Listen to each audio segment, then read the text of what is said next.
Welcome, everybody. Tonight's lesson, we're going to do the fourth agreement, which is always do your best. It's going to be led by Reverend Pastor Max Mania. And if we would now go ahead and bow our heads in prayer. Dear Mother, Father, Source, we come together this evening and we give rejoice and thanks in the sharing of each other's energy, presence, thoughts, and spirit. We keep Suzanne here in our hearts and our spirit, that she may feel better, so that she may continue. Dear Lord, Source Creator, we ask that you bring with us the wisdom to hold the truth in what we learned this evening with the four agreements. We ask that we can understand to be the best, always to do our best in ourselves, and to trust in your will for our best and highest good. Thank you. Amen. And so it is. Reverend Max, if you would please.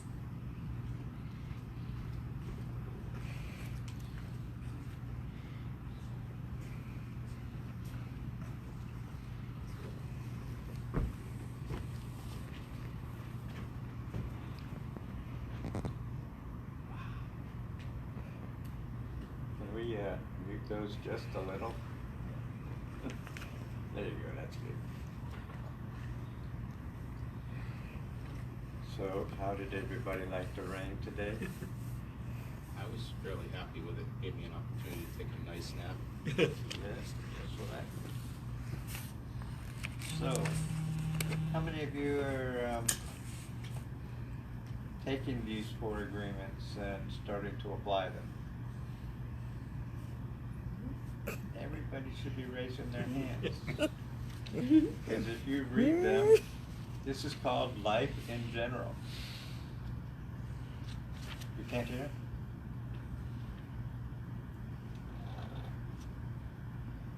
How about that? Okay. So, if you take a good look at these, we've had three presenters provide specific information on how this author views the four agreements. And so sometimes you would think, hey, this is a new thing. Actually, since before 1932, different types of these type of spiritual pathway workings have come out. Some by the Solar Temple, some by spiritualists, some by mainstream churches. Always a little guide to help you apply what is perceived as some of the complexities of walking the spiritual path. And yet, every day we wake up, we're applying these in many very ways throughout our lives. So sometimes it works really good, sometimes it doesn't work so good, and sometimes we bump into our own egos. So the one tonight is always do your best. Let's think about that. Do you really need to be told to always do your best? No. If you're a professional, you're already committed to providing that energy which helps you to be successful. So what does that mean? Always do your best. At what point do you not do your best? I know Lulu works in a car place. What's the title? It's very important information that has to be done when people buy and sell cars in this manner. If she wasn't always doing her best, she might not have her job for long, right? But every time she gets on site, she's committed to providing her customers with the best service possible. So what is the author trying to say here? Well, let's look at the other three rather. So what's the first one? Be impeccable with your word. Yep. How many people like it when you don't get the full information? Sometimes it's for social reasons, sometimes it's for personal reasons. It's just that somebody is not giving you the information you deserve. The words that come out of their mouth aren't particularly truthful, or they're missing. And by omission, it's the same thing as lying, isn't it? Because sometimes omitting words can be just as destructive as misspeaking words. So, do we want to be impeccable with our words? Yeah. We want to do this naturally. It's something that shouldn't be forced. All of you that are professional, even if you're retired, we just have a sense when we come to other people, we're offering our best foot forward. We communicate that which we are striving to achieve, and that is love. We speak in love that necessarily has to be, number one, the truth, and number two, relevant, and number three, that type of exhortation that allows others to be impeccable with their word.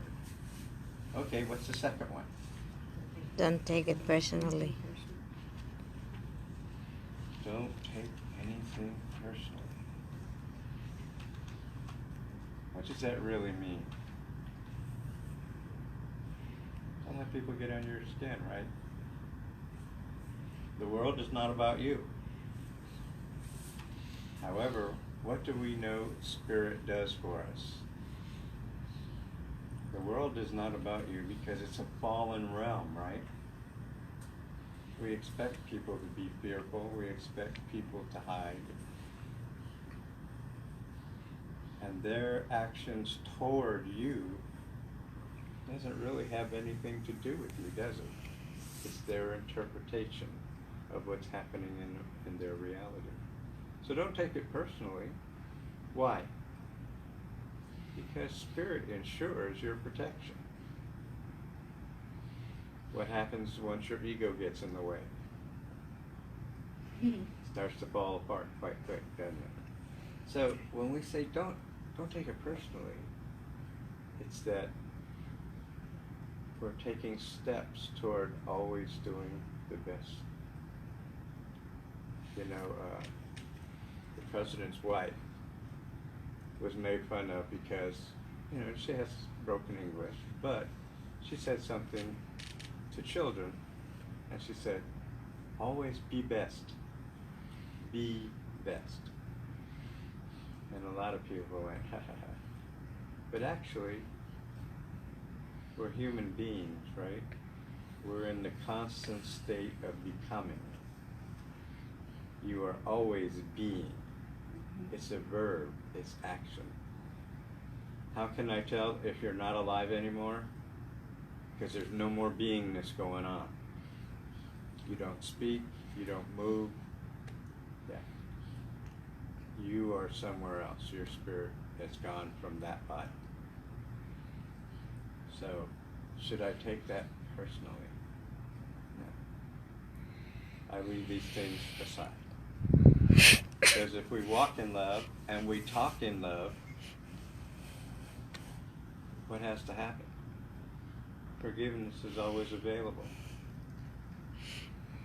It doesn't mean you're passive or you withdraw, because we always stand up for what is right. And we defend ourselves when people try to abuse us. But being a spiritual person doesn't mean you become a floor mat for other people's inappropriate behavior. But at the same time, we don't take it personally. Correct in love. And what's the third one? Don't make assumptions. Don't make assumptions. So you know that old saying, assume. So if you look at all these three, it already infers the fourth one, right? Mm-hmm. So number one, we have an investment We have a commitment to always be mindful of what comes out of the mouth. The tongue can be the nastiest serpent, and once it's spilled its venom, you can't take it back. You can lose trust, you can lose love, you can lose the truth. But the world is not about you. It's a fallen realm. These are the things you learn from by watching other people. Fear, false evidence appearing real, is rampant. So it's not about you. Why? Because we know Spirit, the author of all things, has given you the power and the clarity to be able to live your life successfully and without any impedance, any hindrance from those who, in their despair, lash out. And I like that they're never assume anything. All things here are illusion, right? The Buddha says, the First Noble Truth, all life is dukkha, suffering. The Second Noble Truth, suffering is a result of attachment, desire, what we hold on to, what we cling to because we think we're going to be in a modality of loss if we let it go. And the way out of this suffering is a disciplined lifestyle that is reflected by saying, always do your best. What is best? Sometimes just surviving the moment is best. Sometimes you will receive accolades. But if you have a commitment toward the best things in your life, if you have a commitment to walk in love and in spirit, what will naturally happen? As you can see, you don't have to do the 4 agreements. The 4 agreements are actually how you are mindful of attending to your spiritual walk. And it boils down to one thing. Are you expressing love or are you not expressing love? So when we say always do your best, it kind of reminds me of when I was in the Boy Scouts. That's one of the things. Always do your best. Of course.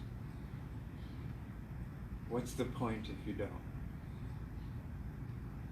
How many of us have had to do a job where when you got there you just said, I really wish I was someplace else? But that's a big test, isn't it? It doesn't matter what's happening out here. It matters what's happening in here. Your mind creates, implements, and maintains your reality.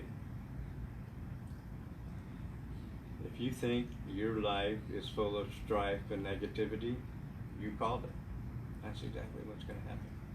Because what do we know in metaphysical spirituality? What the mind focuses on tends to be realized. Have you ever got up in the morning and because one little element of your morning ritual goes bad, your entire day goes bad? The example that we used to have in school is, I had a film on that, and that was a woman that gets up, gets her day going, gets a run in her stocking. The run in her stocking causes her to be frustrated. The frustration is the culprit, isn't it? Because her mind then turns to, nothing's working today. Nothing's happening. So if you're going to do this, always do your best. Or the best. What should you do? You just stop, take a deep breath, let it all go. Practice that little mindfulness meditation real quick. And then get into the attitude of gratitude, right? The attitude of gratitude determines your altitude. So look at all the things that are in your life that you can be grateful for. It'll change your mind, right? You let go of the frustration and you carry on with your day by saying, I am so grateful for everything I have, that I will not give up the 99% of what is good for the 1% that is bad. And after you change your mind, what happens? You have a good day. How many people have woken up and it's like, it's your day today. You're happy, you're confident, nothing can go wrong. Until some idiot comes up and ruins your day. Is that possible? Well, if you're distracted, it's surely. Because we all remember, a distracted mind is a defeated mind. But if you say, oh, excuse me, sir, I'm having a great day today. I hope you have a great day. But you know what? No idiot's going to mess my day up. Because my day is authored by Spirit. That energy, that creative force that brought everything here is able to straighten out one idiot who's trying to ruin my day. So be well, my brother. But I'm having a great day. I hope you have a great day. And so I will be leaving your presence now. Adios. A lot of people say, well, Max, are you crazy or what? Some days it's just a bad hair day. You wake up and it's the end of the world. Really?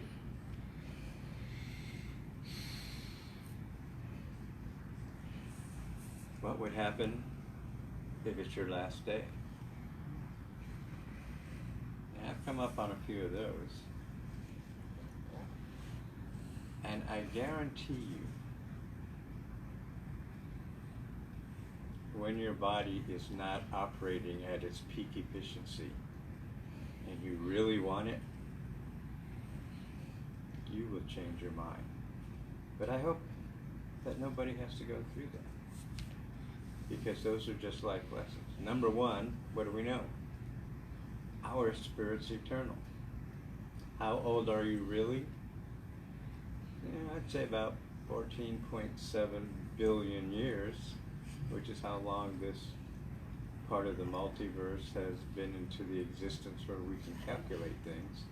Has it really been 14.7 billion? Who knows? That's a number so big, you might as well just say it's infinite. You are infinite. The vehicle has nothing to do with it. And that's what the first three speak to. Number one, keep your ego trained. The more you feed it positives, the more it likes positives, the better day you have. Your mind, keep it disciplined.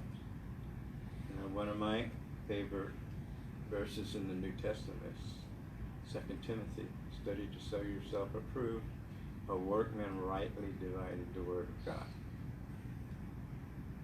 You're called to study. If you really love somebody and you have that first 90 days of passion, what are you doing? Favorite songs, birthdays, you study that person. And why do you study that person? Because you want to bless them. And if you want to bless them, what makes you think you're the one to do it? Well, because you're in love. Of course you can do it. So be in love with your own life the same way. Be in love with every task that you do the same way, because it's not about other people. It's not about other people's problems. It's about you. That's what it's about, you. Because you are loved beyond all things. And so, if someone loves you that deeply, how do you usually act? By always being the best you can be when you're with that person. Heart of love means the annihilation of self and ego so the other person can be blessed. So even when you just open your eyes and you smile because that loved one is in your mind, you wake up doing your best. Are we going to be in the mode of doubting now? Always doing your best trains the mind to be at its peak performance. Ever notice that spiritual people in the world, a good example is the Dalai Lama. Now, there are some people who don't believe that he's anybody different, and there are some people who believe that he's the 13th incarnation of the Buddha of compassion. What's the reality? It's He relative. wakes up every day doing the things that help other people know that within the construct of Buddhism, he is a spiritual leader. How do you know? He's doing his best every day. When he gets interviewed by the world press, they always ask him, well, don't you hate those Chinese guys that invaded Tibet? He goes, I'm just a humble priest. My job is to love them no matter what. I would ask them to give my country back. I would ask them not to wreck all the valuable treasures of culture in my country. But he's not going to condemn them. Why? Because he's transcended that aspect of human interaction. See, he doesn't make any assumptions that the Chinese were going to do anything in particular just because he said something. He doesn't take it personally because he understands that within the world stage, these things happen. But what's the one thing he can do that can change the world? And usually does. And that is, I can be best where I'm at. And he leaves it at that. His word is impeccable. If he says he'll help you, he will help you the best way he can. But if you're involved in the illusions of the world, then I go, well, I don't know about any of that. I'm just a humble priest. He doesn't figure himself as the head of a sect of Buddhism, the Vajrayana sect of Buddhism. He doesn't figure himself as, I'm the leader and this is what I'm saying is going to go. Just all of this is illusion. I can tell you, I am just one. So each of us can do that. Why do you want to do your best? Because that's the right thing to do for you. How do you get a reputation? Consistency in behavior. Sometimes that consistency is judged by one incident. So you can have a very good reputation and in the eyes of other people do something that is incongruous with your previous behavior, and all of a sudden you are persona non grata. But if you're constantly in the modality of doing your best, what's the first thing you might do? And just say, oops, I'm sorry. Bad hair day, but I'm still attempting to do the best that I can. If I step on somebody's toes, I apologize. So, at the end of the day, this book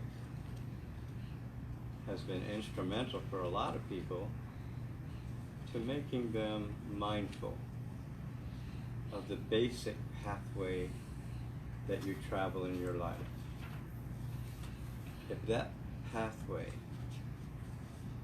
is anchored in love, if that pathway is mindful of walking in spirit, with spirit, and through spirit every waking moment,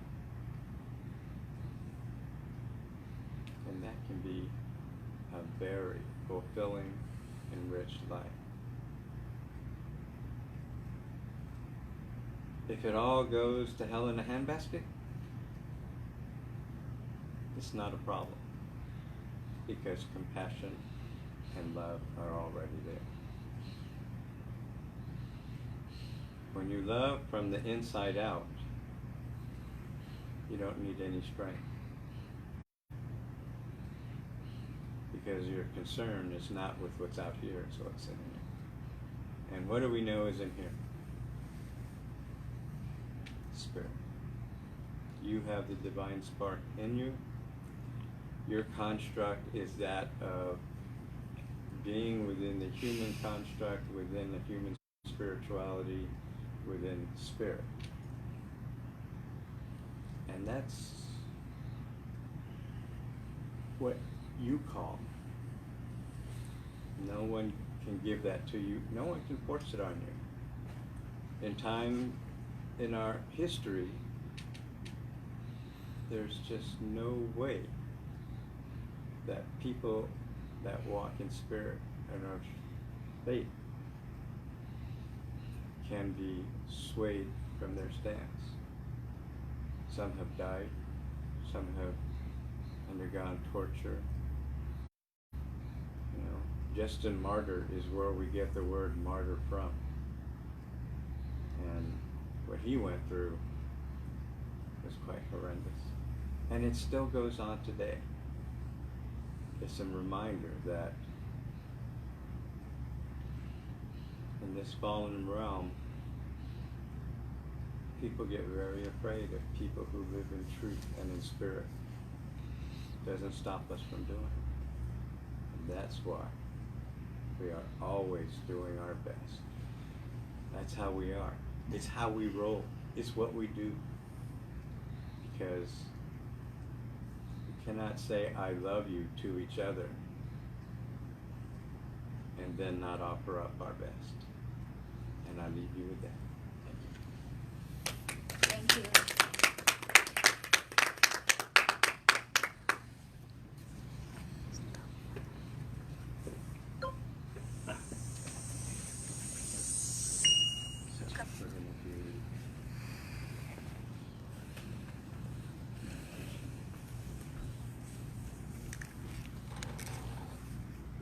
Everybody, I don't know if the microphone's, I think you just gotta talk very close and stand up.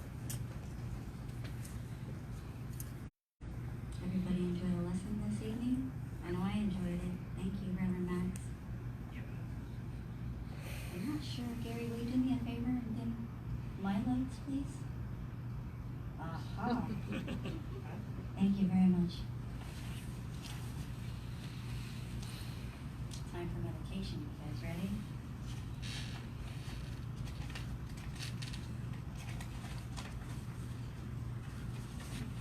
This is just going to be a simple and relaxing meditation. We're just going to kind of learn how to focus on our breath and our body. Our thoughts follow in meditation. So if you go ahead and close your eyes. This guided sitting meditation will help you learn to simply be and to look within yourself with mindfulness. Allow yourself to switch from the usual mode of doing to a mode of knowing. just simply being. Go ahead and take a deep breath in.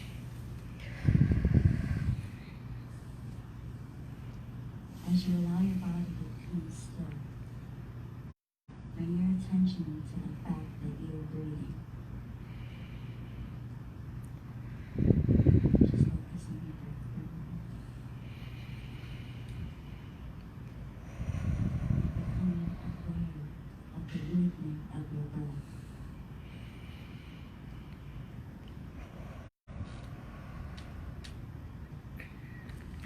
It comes into your body, and you're aware of how it leaves your body.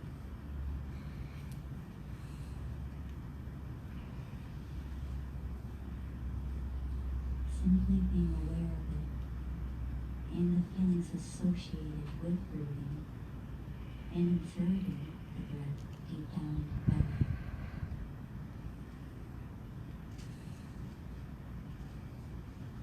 Take a deep breath in, feeling the abdomen as it expands gently on the in-breath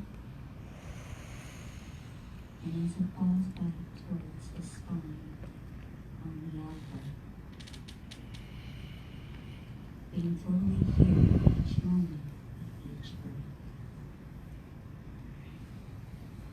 Not trying to do anything, not trying to get any place. Simply being in your breath.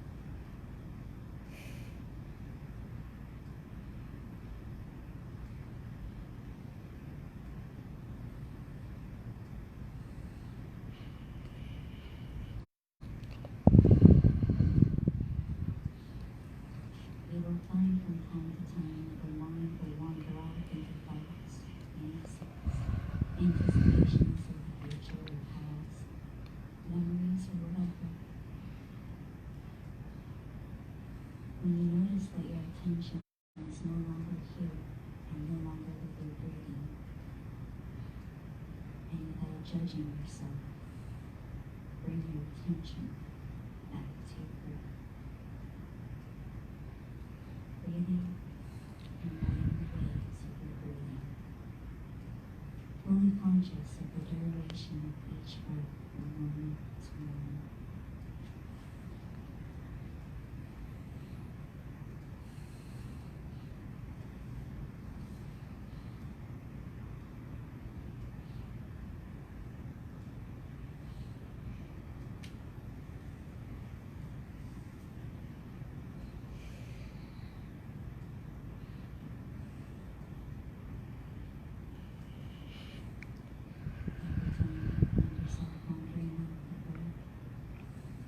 Gently bringing it back to the present, back to the moment to moment, observing the flow of your breathing.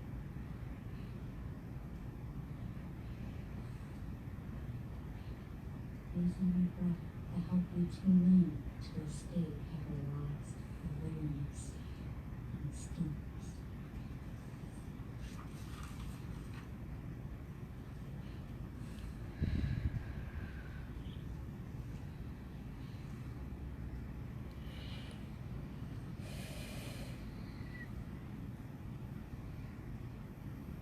Now as you observe your breathing, you may find from time to time that you're becoming aware of sensations in your body.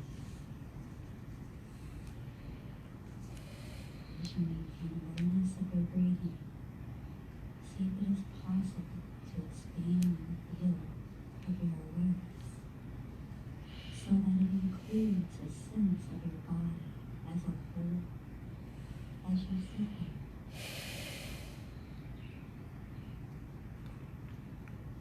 Feeling your body from head to toe and becoming aware of all sensations in your body.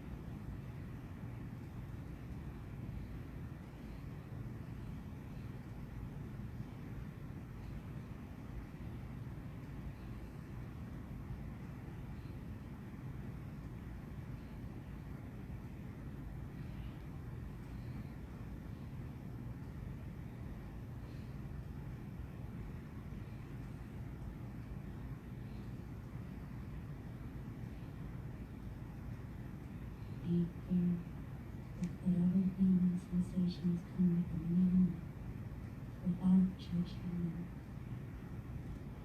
without reaching, just being fully here, fully aware for whatever you're experiencing. And again, whenever you notice that your mind wandered off, just bring it back to your breathing and your body. As you sit here, not doing anymore, not doing anything, just simply being, simply sitting, moment to moment, being fully present, fully with yourself.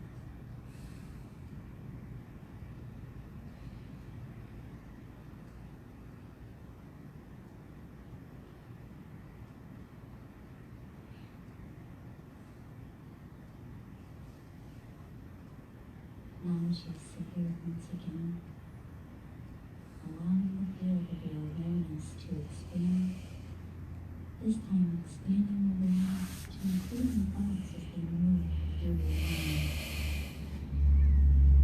So letting your breathing and sense of your body be in the background and allowing the thinking process itself to be the focus of your awareness.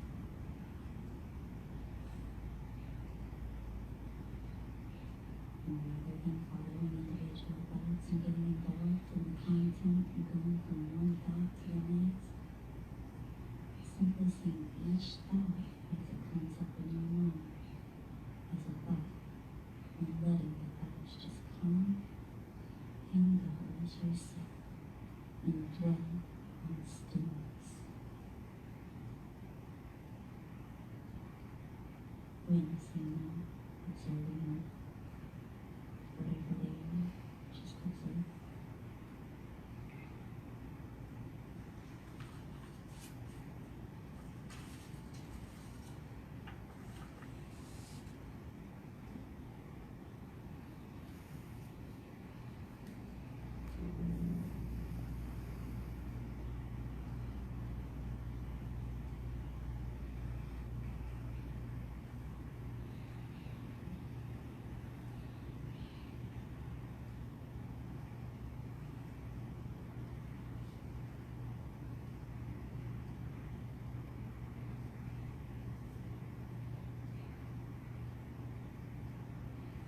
If you find yourself at any point drawn to the stream of thinking, and you notice that you are no longer observing it, just coming back to observing it as it thinks, and using your breathing, the sense of your body, to anchor you and stabilize you in the present.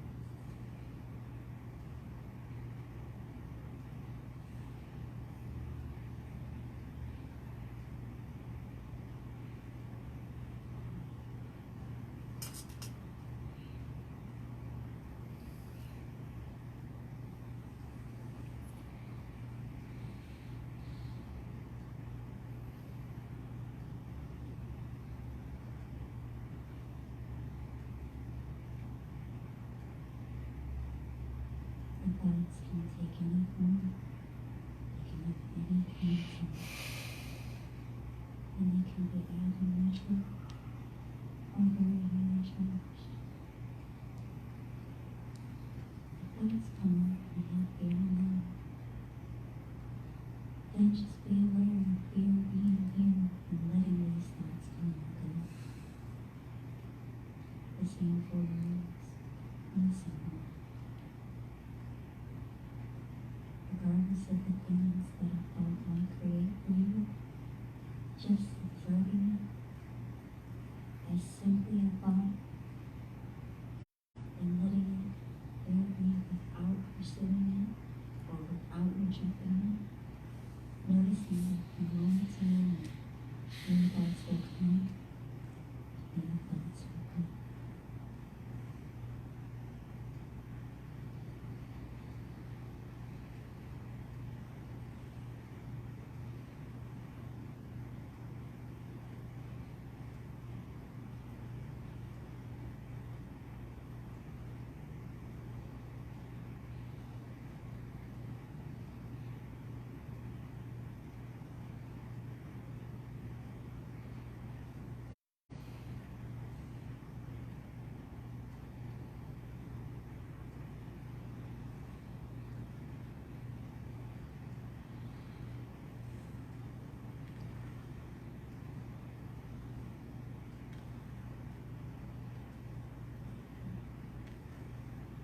As the meditation ends, you may give yourself credit for having spent this time nourishing yourself in a deep way by dwelling in this state of non-doing. In this state of being. For having intentionally made time for yourself to be who you are and to try to be the best that you can be.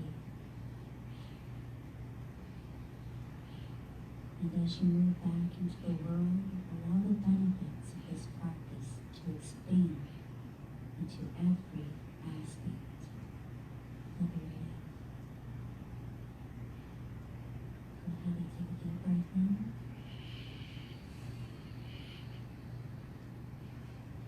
And let it out.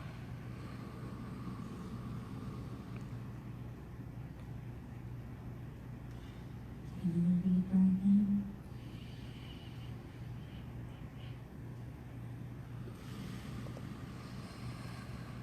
Again, give yourself gratitude in this moment for intentionally taking time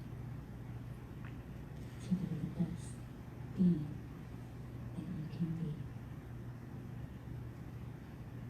At this time, you can go ahead and open your eyes if you're ready. Go ahead and blink your eyes, wiggle your toes.